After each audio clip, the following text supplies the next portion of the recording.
आमच्याकडे जे weight लॉससाठी consult करणारे पुरुष येतात ना, त्यांची कॉमनेस्ट तक्रार असते, "सर, इथलं फॅट थोडंसं कमी करून द्या." ही एक अतिशय आम्ही याला भंपक कल्पना म्हणतो, की लोकांना असं वाटतं, की मला पोट कमी करायचं आहे म्हणजे मी खूप ॲब्स करायला पाहिजेत.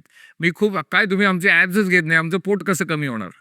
तर सगळ्यात महत्त्वाची गोष्ट अशी आहे, की पोटावर साचलेली चरबी ही तुमच्या खाण्यामधनं आलेली आहे. त्यामुळे न्यूट्रिशन हे सगळ्यात महत्त्वाचं अंग आहे. दुसरी महत्त्वाची गोष्ट जसं मी मगाशी म्हणालो तसं, की तुमच्या शरीरामध्ये मसलचं प्रमाण किती आहे आणि फॅटचं प्रमाण किती आहे, हे दोन्ही गोष्टी बघितल्या पाहिजेत. तिसरी महत्त्वाची गोष्ट तुमचा मेटाबॉलिक रेट काय आहे? जेवढा तुमचा मेटाबॉलिक रेट हाय आहे, तेवढं तुमचं शरीरामध्ये साचणारं फॅट हे कमी आहे. तुम्ही लवकरात लवकर वेट लॉस करू शकता, फॅट लॉस करू शकता. पण जसं तुम्ही म्हणालात, की तुमच्याकडे येणारे लोकं हे असं सांगतात, कारण त्यांना या गोष्टींचं ज्ञान नसतं किंवा त्यांना कोणी हे सांगत नाही. कारण मार्केटमध्ये जर का तुम्ही बघायला गेलात, तर गिमिक्स ही एवढी आलेली आहेत, की 25 दिवसात वेट लॉस करा, 25 दिवसात एवढं वजन कमी करा, तेवढं वजन कमी करा.